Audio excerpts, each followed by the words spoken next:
Hello, and welcome to Starting Points, where one thing leads to another. I think I've got a good example of that. Last time I was sharing a book called Prehistoric America, and in the back of the Random House publication landmark book series, it listed 30 titles, and this book by Anne Terry White was the 11th in the series, and it was illustrated by Aldred Watson. I'll show some more of his books at some point.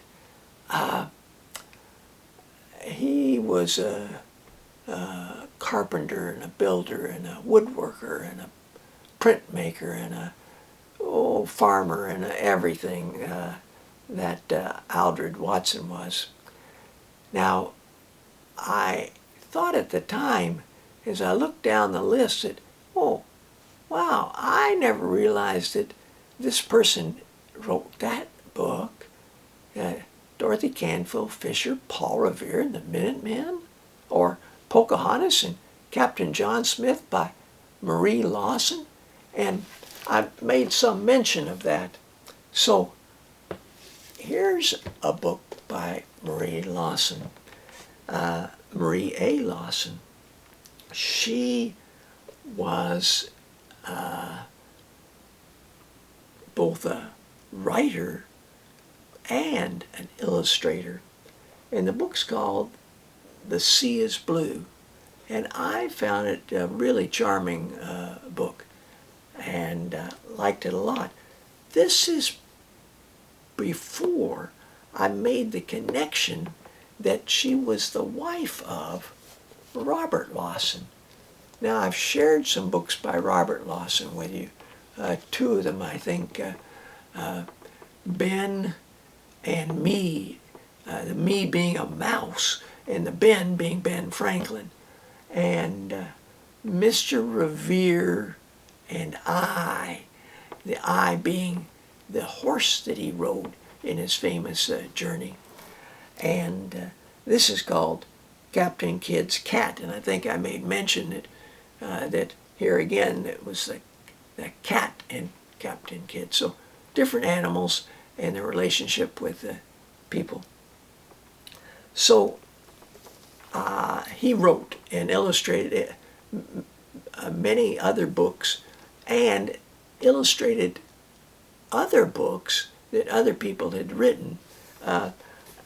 Most notably, in the front of this, it lists his other books, and the story of Ferdinand, oh, I didn't realize that, and Mr. Popper's Penguins, and Wee Gillies. So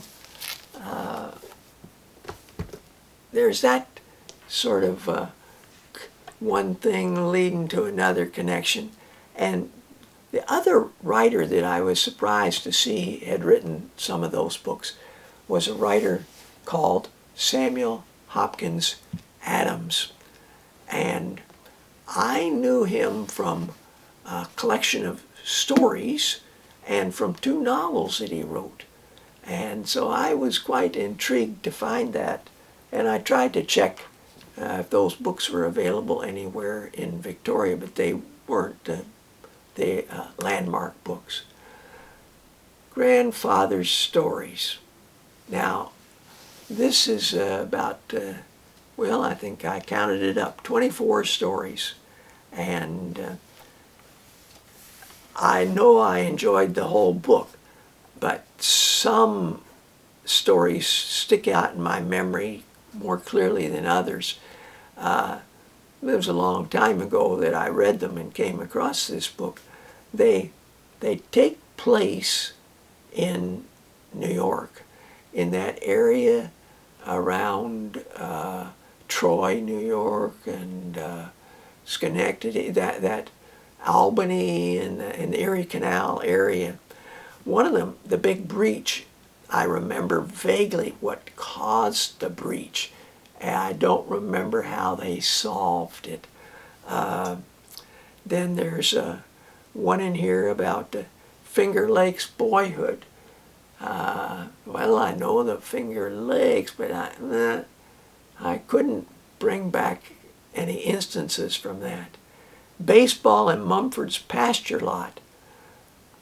Again, I didn't remember the details, but I knew that the story was a satisfying story. I could remember that much. In fact, all the stories were satisfying. So I guess that's maybe a drawback of reading, in that stories fade as time goes by.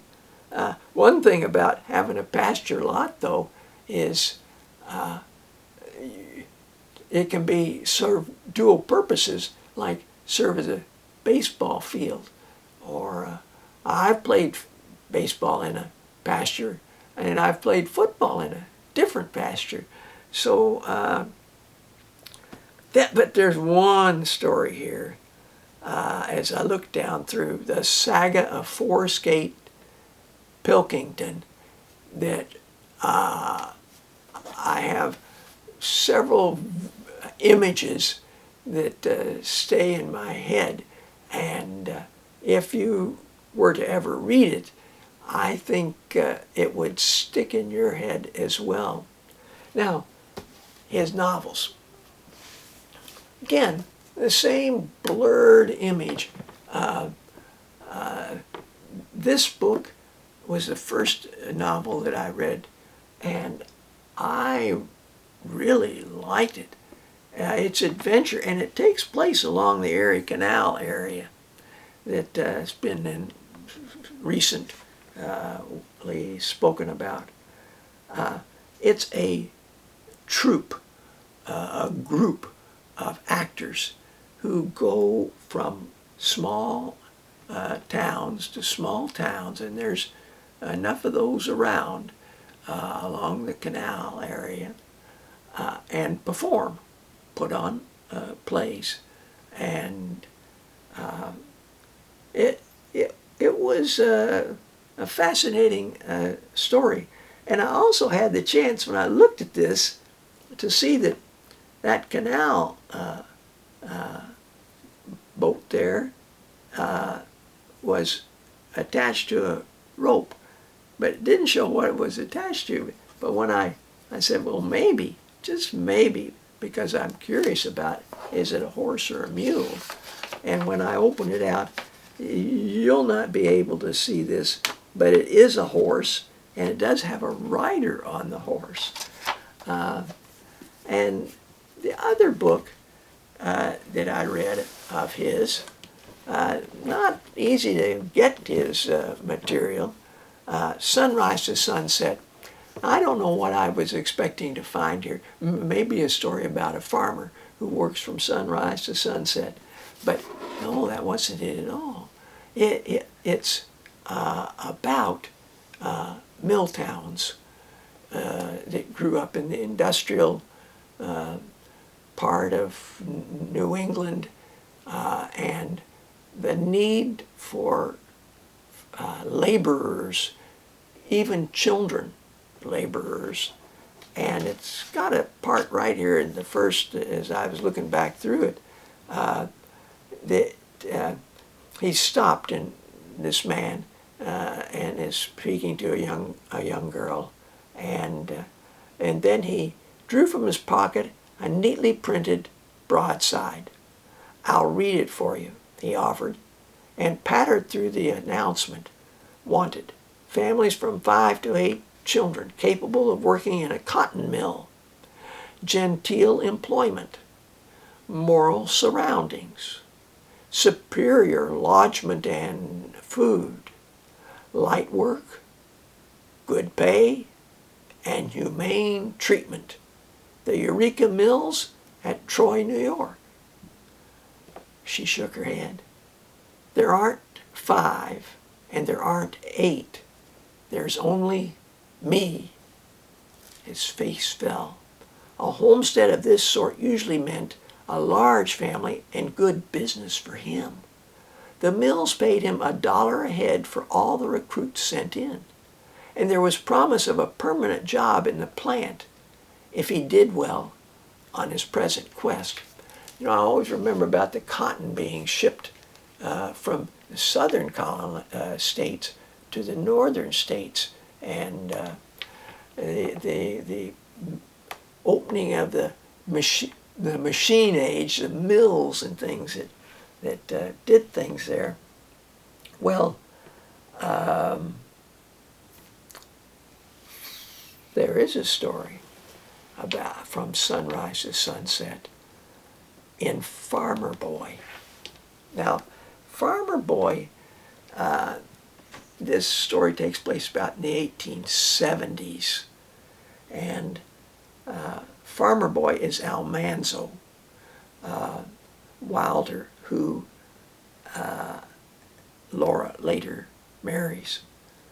And over the years, he's told her tales and things from his childhood, and she devoted one of her, 10 or so books of the Little House books to the early life of Farmer Boy, Almanzo. So I want to share some few things in there about the machine age and farming, because I'm really sort of focused on the farming.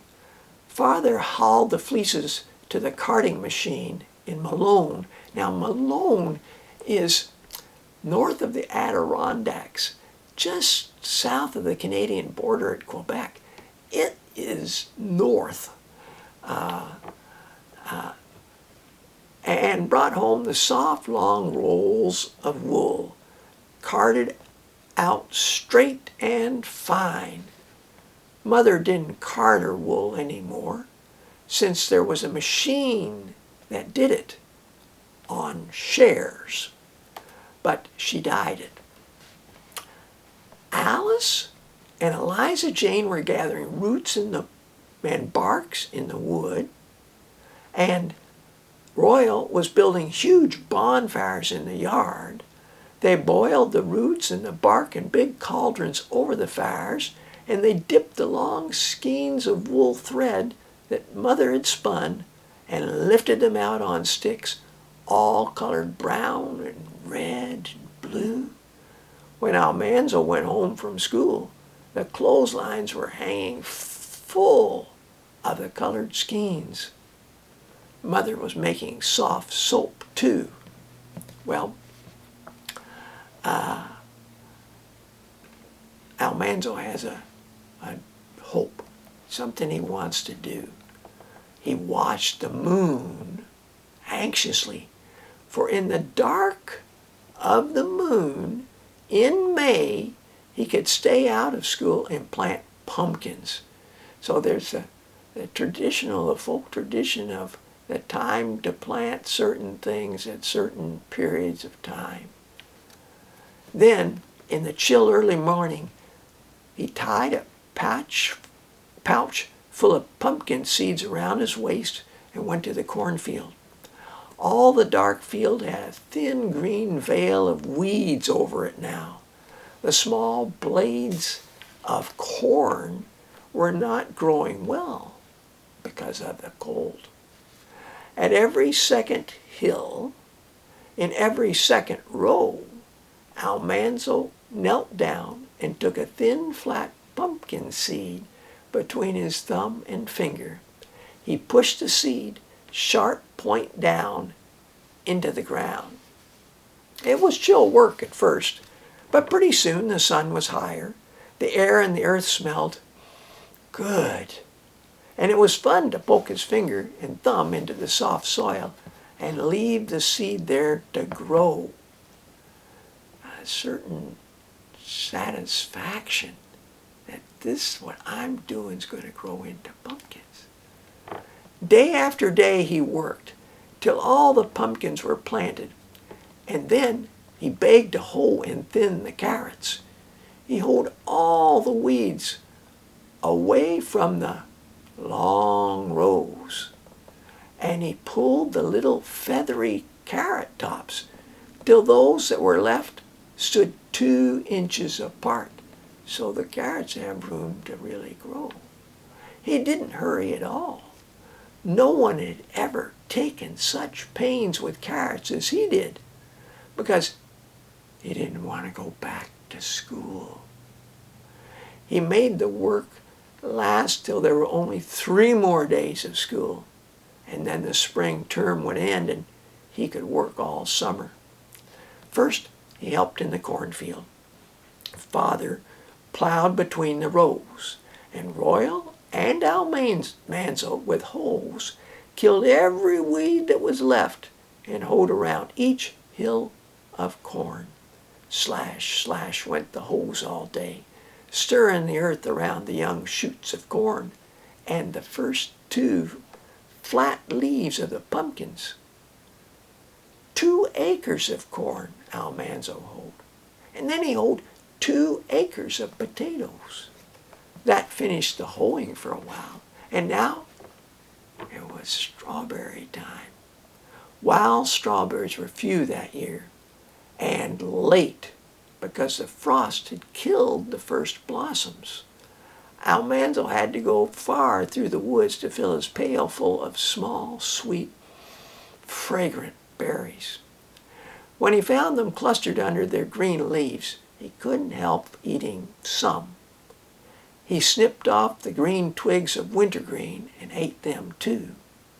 And he nibbled with his teeth the sweet, sour wood sorrel stems, right up to their frail lavender blossoms. And I'm thinking to myself,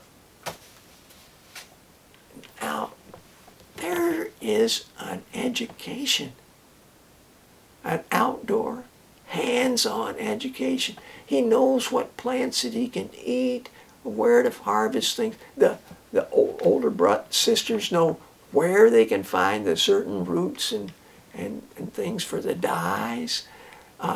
They're in touch with nature. That whole planting process, the knowing to skip from one corn, skip one, next corn, plant that, skip one, next corn, so that there's room for the pumpkin vines to spread out and grow. What he knows, you don't find in a school. They don't teach you that. And he's been trusted. He's been entrusted with doing delicate work. And he feels, or no doubt feels, that he is playing a part in helping the family and doing the work that needs to be done, that he is able to contribute. What a feeling for a young man to have, that what he's doing is actually useful. Well, a little rant. I'm sorry. I apologize.